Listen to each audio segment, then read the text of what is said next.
Fala aí, pessoal, estamos de volta, tá? Hoje a gente vai falar sobre história da África. Tanto que eu botei aqui uma breve história, porque, pelo amor de Deus, falar da história de um continente inteiro é quase impossível. Mas por que eu resolvi fazer isso? Porque eu estava notando que tinha algumas questões, principalmente quando a gente vai falar de expansão marítima, quando a gente vai falar, né, de mercantilismo, a gente acaba esbarrando nas questões, né, das consequências desses processos da Europa dentro do continente africano. Então eu resolvi fazer uma breve aula aqui para a gente poder entender os três principais reinos, ou seja, os três principais reinos que caem no vestibular pra gente, perfeito? Então vamos lá, a gente vai começar dizendo que a África é um continente. Sim, é um continente. Então se você achava que a África é um país, achou errado, tá? E a gente vai dizer que hoje em dia, pessoal, a África, ela tem cerca de 54 países. À época, né, antes da entrada dos europeus, eram milhares de nações ali dentro, e a gente eu não vou te confessar que eu não vou saber te dizer quantos países, né, ou quantas nações tinham ali dentro, a gente só sabe que são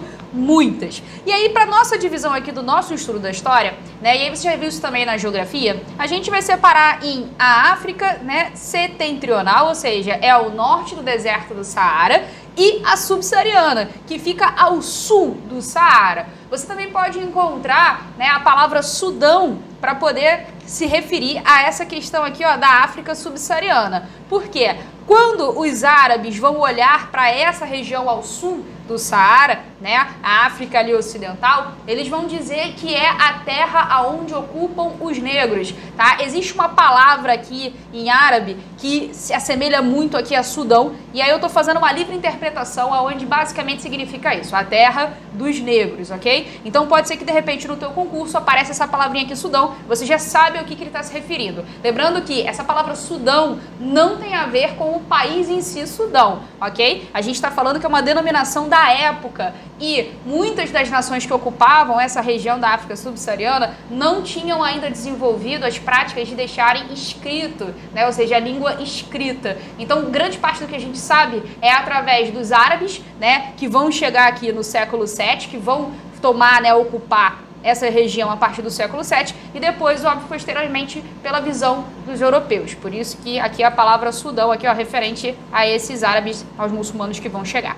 ok? Então, já sabendo mais ou menos disso daqui, eu quero, antes da gente entrar na questão dos reinos, que a gente vai desfazer alguns mitos. Camila, como assim desfazer alguns mitos? Olha, já são alguns anos dando aula e aí normalmente, né, tem sempre umas perguntas, né, que já são meio carteadas e que a gente tem que desmistificar isso. Até porque, se você for falar de Enem, por exemplo, né, a gente tem uma questão ali, quando cai África, envolvendo justamente da gente desmistificar alguns conceitos aí que já estão, né, dentro da nossa história e que eles têm aí uma origem justamente no preconceito racial, né, e na nossa história aqui, principalmente a história das Américas, com a questão da escravização, né, dos negros africanos. Então vamos lá. Um dos primeiros mitos que eu queria tratar com vocês é: os europeus dominaram e conquistaram o continente com facilidade? Galera, quando a gente vai estudar, né, o processo de imperialismo, né, no século XIX, a gente percebe que é o processo de interiorização ali da conquista do continente africano. Ou seja,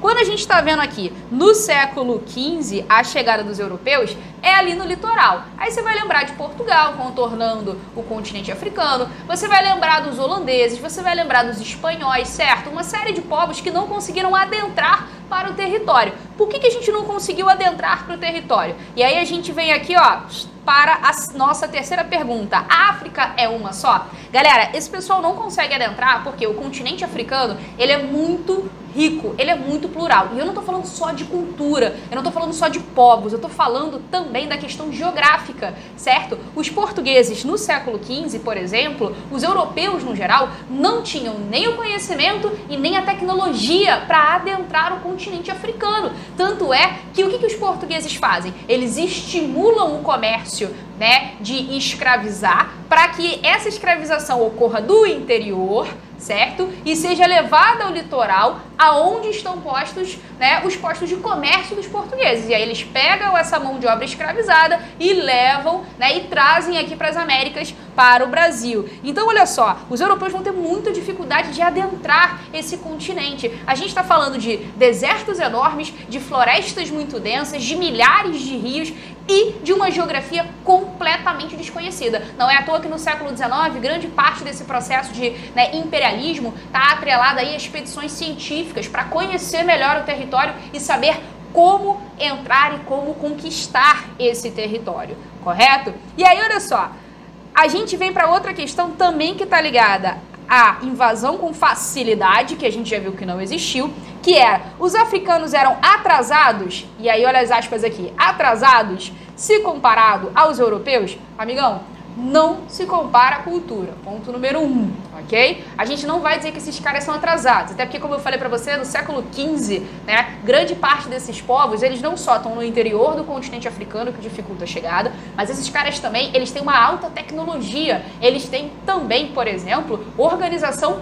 bélica, tem táticas militares muito fortes, tem exércitos formados, tem nações que estão unificadas politicamente, economicamente, o que dificulta e muito a entrada de qualquer europeu ali. Então esses caras, por exemplo, dependendo da nação que a gente for ver, dependendo da comunidade que a gente for analisar, eles estão até à frente, olha aí, de novo as aspas, à frente dos europeus, ok? Isso você vai ver diversas provas históricas através, né, de registros quando você for no museu, com peças, né, ligadas a esses povos africanos e que mostram pra gente que havia sim ali uma particularidade dessas regiões, certo? E que faziam com que eles se tornassem grandes oponentes e que resistissem bravamente à ocupação europeia, ok? E a outra é a questão da escravidão. Pessoal, pelo amor de Deus, ok? Por mais que a gente saiba que alguns dos povos dentro de um continente, ou seja, dentro de um lugar enorme, praticavam a escravidão, ela não vai ser como a escravização que ocorre aqui no Brasil, ok? Cada região tem a sua particularidade, lida com esse processo de escravidão de forma diferente. Por exemplo, quando a gente for analisar o Congo, a gente vai ver que a escravização ela ocorre por quê? Por dívida, né? Quando você não consegue pagar uma dívida ou quando você já nasce, né, escravo. Ok? Também podem ter os escravos de guerra. Não há uma comercialização, uma venda necessariamente igual a gente vai ver aqui no Brasil. E ainda tem uma outra coisa. A relação de poder é diferente, certo? Aqui no Brasil, a relação de poder é uma relação racial do branco com o negro, que deixou cicatrizes, né? E ainda deixou ferimentos em aberto até os dias de hoje. Por isso que a gente discute tanto essa questão do racismo estrutural no caso do Brasil e das Américas como um todo. Então não é a mesma coisa. E ainda tem um outro adendo.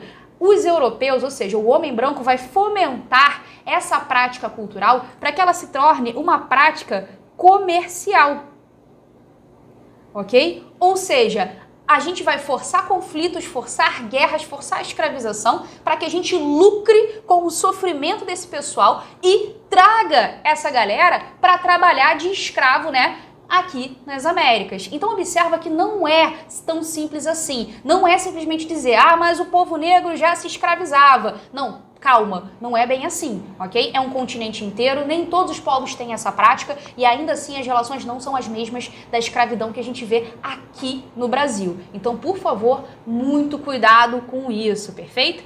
E aí, ó, só pra gente poder encerrar esse nosso primeiro bloco, eu deixei aqui, ó, pequenas dicas pra vocês. E aí, eu sou um pouco nerd, certo? Então eu deixei, ó, 2 quadrinhos, ok? Pra você ler. Um é Aya de Yopongon, tá? Se trata ali de uma história que é passada na Costa do Marfim antes da Guerra Civil em 1970, tá? É de produção local lá da Costa do Marfim, ou seja, você vai ter uma visão de alguém de lá, certo? E também fala bastante dessa questão da África, né? Do como essa galera do Costa do Marfim se vê dentro desse continente. O outro que eu trouxe pra vocês é Sundiata, uma lenda africana. Isso aqui vai estar muito ligado ao nosso próximo tópico, a origem de um dos impérios que nós vamos estudar. Lembrando que esse aqui, pessoal, ele é produzido por um americano chamado Will Eisner. Ou seja, a gente tem que tomar cuidado porque pode ser que tenha algumas leituras ali típicas de homens brancos e ainda mais na época que foi produzido. vida. Então tem que ter uma leitura um pouquinho mais crítica na hora da gente fazer. Mas, elogios à parte, o Will Eisner faz, né, essa história, que é uma lenda, realmente de forma heróica. E é bem legal e vale a pena a gente dar uma conferida. A outra coisa que eu vou sugerir pra vocês é assistir o Pantera Negra e até mesmo ler os quadrinhos do Pantera Negra. Quando a gente for ler os quadrinhos do Pantera Negra, a gente tem que lembrar de procurar, né, o que estava acontecendo na época, quando o personagem surge. E aí eu vou te recomendar tentar saber um pouco mais sobre Malcolm X, um pouco mais, né, sobre Martin Luther King, um pouco mais sobre o movimento dos direitos civis nos Estados Unidos. Para isso, a gente tem, né, diversos pesquisadores aí, né, que falam sobre esse processo. Dá uma olhada, procura lá no Google Acadêmico, você vai achar vários artigos e que nem estão com uma linguagem tão difícil assim. Vai por mim, tá? Se eu puder recomendar uma historiadora para vocês, Raquel Barreto, que estuda os Panteras Negras, certo? Mas, se você for ver o filme, eu vou te sugerir também que, antes de ver o filme, procure sobre afrofuturismo, beleza? E panafricanismo. Depois de procurar o conceito disso, ver imagens, ler sobre o assunto, vê o filme e aí me diz se você tá vendo com os mesmos olhos, perfeito? É bem legal e vale a reflexão. E por último, História Geral da África, que é uma coleção da Unesco em 8 volumes e está disponível na internet gratuitamente. Ou seja, se bater alguma dúvida, se você tem curiosidade, é só chegar lá e baixar. Recomendo. Valeu, galera! Próximo bloco, vamos falar sobre os impérios e os reinos. Beleza, então vamos lá, vamos falar sobre Gana. Vamos começar com Gana. A gente vai dizer que Gana, pessoal, a centralização de Estado ocorre, perfeito? Mais ou menos aqui no século IV, tá? Onde a gente vai ter a união política de vários povos em torno do Gana. O que é o Gana? É o rei, é essa figura que tá ligada a esse imaginário aqui. Lembrando que grande parte desses reinos aqui que a gente vai estudar, elas são a união de outros povos, beleza? Que vão formar esses grandes reinos, esses grandes impérios. E o apogeu de Gana vai ser entre o século IX e o século X, principalmente com o controle do comércio de ouro. Galera, esse controle do comércio de ouro vai trazer muita prosperidade para Gana, principalmente quando elas forem comercializar com a galera do norte por troca de sal. Camila, ouro por sal? Sim, chuchu, ouro por sal. Vou te explicar. Sal é algo raro e é muito caro. Dependendo da região, inclusive, que você fosse, né, negociar, ouro e sal têm valores equivalentes. O mesmo peso do sal é o mesmo peso do ouro. Então isso também é muito importante, certo? E aí o que vai acontecer? Gana começa a se expandir, começa a lucrar com essa expansão. Afinal, nós vamos ter a questão dos tributos que vão ser pagos a Gana. Fora também outras coisas, né? A gente vai dominar áreas comerciais e até mesmo rotas comerciais, ok? E aí a gente vai lucrando, vai cobrando impostos em cima disso, vai controlando quem entra, quem sai e até mesmo a escravização, que se torna um processo muito lucrativo aqui para Gana. Lembrando que esses escravos, eles são frutos da conquista do Império de Gana sobre as demais, tá, regiões no entorno, conforme Gana vai anexando ao seu império. Quando é que esse império vai chegar ao fim? Quando a gente começar a ter a expansão muçulmana ao norte, perfeito? O pessoal de Gana já tinha problemas com outros povoados ali no entorno que não aceitavam esse processo de expansão, certo? Os muçulmanos, então, que nós vamos chamar aqui agora, né, de almorávidas, perfeito? Almorávidas. Os almorávidas são justamente esses povos que tinham problemas com o pessoal de Gana e que se converteram, tá, ao islamismo, beleza? Esses almorávidas, inclusive, pessoal, vai ser quem vai conquistar Granada e Sevilha, ou seja, vai ser a galera que depois vai ser expulsa pelos espanhóis. Então observa como é que esses caras, eles são fortes, ok? E esses caras vão se juntar com outros povos que estão insatisfeitos com a dominação de Gana e vão invadir a capital, que, spoiler, chama-se Gana, tá? Em 1077. Apesar do povo de Gana conseguir retomar ali a capital, né, o império nunca mais vai ser o mesmo. Primeiro que eu tenho várias disputas políticas internas, eu tenho as constantes ameaças de invasão muçulmana, eu tenho, além disso tudo, uma instabilidade política muito grande, o que faz com que os comerciantes passem a desviar, procurar rotas alternativas para não terem que passar por Gana, certo? E aí o império vai ruindo aos poucos e outras sociedades vão assumindo esses territórios, até que chegam os Mali, perfeito? Os males vêm justamente com essa expansão do islamismo. E a gente vai se desenvolver aqui, principalmente a partir do século XIII. O principal povo que vai fazer parte dos males são os mandigas, ok? E os mandigas vão estar ligados a essa lenda que eu te falei aí, ó, do Sundiata Keita. Olha só a dica que eu te dei. Esse Sundiata, supostamente, é o cara que vai dar origem ao Império Mali. Reza a lenda que ele pertencia a uma outra etnia que foi massacrada, certo? Por uma outra população e que ele, muito doente, foi abençoado com um cajado mágico. E através desse cajado mágico, ele recuperou sua força e mandou pra frente a sua ideia de vingança. Sendo assim, ele se torna o rei Mali, o primeiro rei a conduzir essa sociedade, certo? E aí a gente vai vendo como é que os males vão crescendo. Uma coisa que é muito importante, pessoal, é que os reis males, eles são reis altamente tolerantes a outras religiões, ou seja, eles não fazem a guerra santa, é aquilo que a gente chama de jihad, certo? O que faz com que o reino Mali cresça muito, prospere muito e que não haja embates nem disputas políticas internas nesse primeiro momento. O governante Musa vai ser o cara que vai ser responsável, por exemplo, né, por um evento histórico muito curioso, onde ele vai fazer a viagem a Meca, afinal a gente sabe o que é a Meca, certo? Né, que é a região sagrada para quem é adepto do Islã, e durante essa viagem ele queria mostrar o poder que ele tinha e principalmente o poder econômico. Então ele sai distribuindo ouro por aí. Vai passar pelo Egito e toma-lhe ouro. Tanto é que ele vai ser homenageado lá no Egito. Todo lugar que ele for, ele vai distribuindo presentes em ouro. Tanto ouro que ele tem, que ele faz com que tenha uma queda do preço do ouro no mercado, de tanto ouro que está circulando por aí, correto?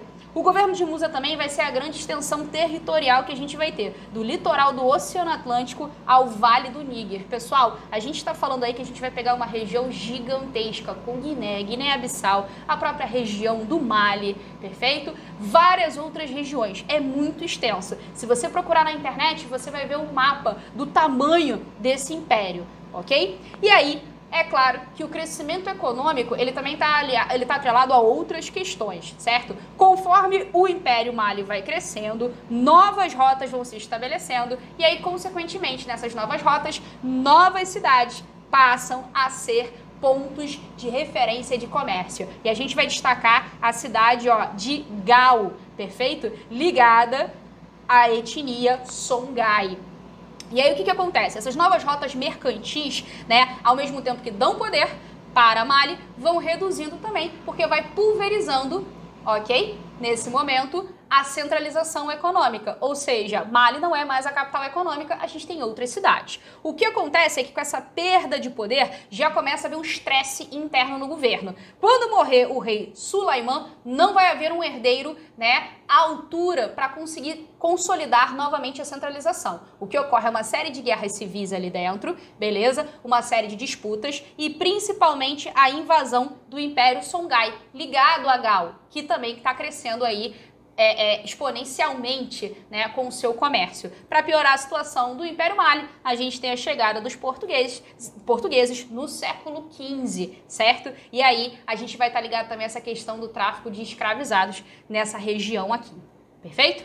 Por fim, pessoal, para a gente encerrar sobre os nossos impérios, a gente vai falar do Congo, perfeitamente. Lembrando que o Congo é uma das principais regiões da onde saíam os escravizados que chegavam ao Brasil. O apogeu do Império do Congo será no século XIII e ele é formado pelos povos bantus. Dentre esses povos, a gente pode citar os Zulus, os Lundas, os Bakongos, perfeito? E é uma sociedade altamente complexa, ok? Aonde eu vou ter o Mani Congo, que vai ser a nossa figura central, o nosso governador, o nosso rei, beleza? Eu tenho chefes de províncias que normalmente, né, são nobres e eles são nomeados pelo governante geral, tá? Lembrando que aqui, na questão do rei, né, a questão é sucessória, ou seja, o governo ele é sucessório, vai passando de pai para filho, né, familiar, mantém-se na mesma linhagem, ok? E as províncias, os chefes de províncias podem ser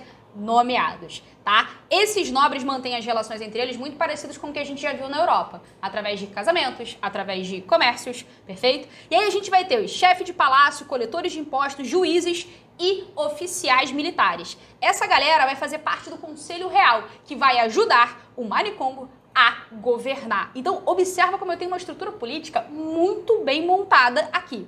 A capital, nesse momento, a gente chama de Banza Congo, mas ela vai mudar de nome para São Salvador após a gente ter a conversão do rei ao catolicismo. Como você bem sabe, os portugueses vão chegar aqui no Congo, beleza? No caso aqui, o primeiro a chegar vai ser Diogo o Cão, certo? Em 1483, e o Diogo Cão abre o diálogo com o Mani Congo, tá? A gente vai ter uma série de trocas ali de cartas, de presentes mesmo, né? A ideia ali era ser amistosa essa primeira chegada, não era embate político, não era guerra. Tanto é que foi tão amistosa que o rei congolês resolve que ele vai se converter ao cristianismo. Essa conversão vai ocorrer em 1491 e aí a conversão ela vem também com a mudança do nome, que ele passa a se chamar Dom João I. Pessoal, você já notou que apesar da gente ter no Brasil uma maioria negra e que tenha as suas origens nesse processo de escravização, nenhum de nós tem sobrenome africano? Pois bem, porque quando acontecia a conversão também pedia para que a gente mudasse de nome e assumisse um nome cristão, um nome católico. Por isso que a gente não vai ter esses sobrenomes africanos ou até mesmo nomes africanos, a não ser, claro, que você seja descendente, a primeira geração nascida aqui no Brasil, seus pais tenham imigrado recentemente, correto? Bom, essa relação de amizade com Portugal não vai durar muito tempo. A relação é comercial, certo? Troca de presentes ali constantemente. Começa a se firmar um laço comercial, onde Portugal jura de pés juntos, né? De que não há diferença entre os nobres congolenses e os nobres portugueses. Chamam-se inclusive de irmãos, mas a gente sabe que na prática não é bem assim, certo? Portugal vê ali no Congo uma grande vantagem econômica e também uma vantagem política com a conversão ao catolicismo, certo? O que vai ocorrer é que com o passar do tempo, o Congo e Portugal vão se separando, vão se estranhando. Tanto é que o Congo começa a flertar ali com os holandeses, com a recém-conquista de Luanda, né? E os portugueses, óbvio, não veem isso com bons olhos. A crise, na verdade, está instaurada na Batalha de Ambuíla, em 1665, quando eu tenho uma disputa pelo trono, correto? Portugal está de olho, né, nas passagens para as minas de ouro e cobre, tá, que são abundantes ali na região do Congo, e para isso eles precisam garantir que a sucessão ao trono seja de alguém favorável aos portugueses. Bom, para eles poderem garantir isso, Portugal vai se aliar com os Jagas, que são inimigos conhecidos dos povos congolenses, e os Jagas, diferentemente do Congo, que tem um exército formado basicamente por camponeses recrutados na marra, eles são militares profissionais, certo? Eles têm uma tradição militarista muito forte. O que ocorre é que Portugal vai sair vitoriosa, milhares de pessoas vão morrer, milhares de nobres congolenses vão morrer, os outros vão fugir e o reino vai se fragmentando. É claro que a gente não pode responsabilizar somente Portugal pela questão, né, da fragmentação do Império Congolense, mas também pelas disputas entre as elites que vão enfraquecendo o poder interno e facilitam essa entrada portuguesa aqui em 1665, ok? Pessoal, qualquer dúvida, tamo junto, tá? É só mandar mensagem e lembre-se, dá uma olhadinha lá nas dicas que eu te dei no início, dá uma olhada, lê, tá? Se interesse, vale a pena, eu juro pra você. Beijo, abraço e até a próxima.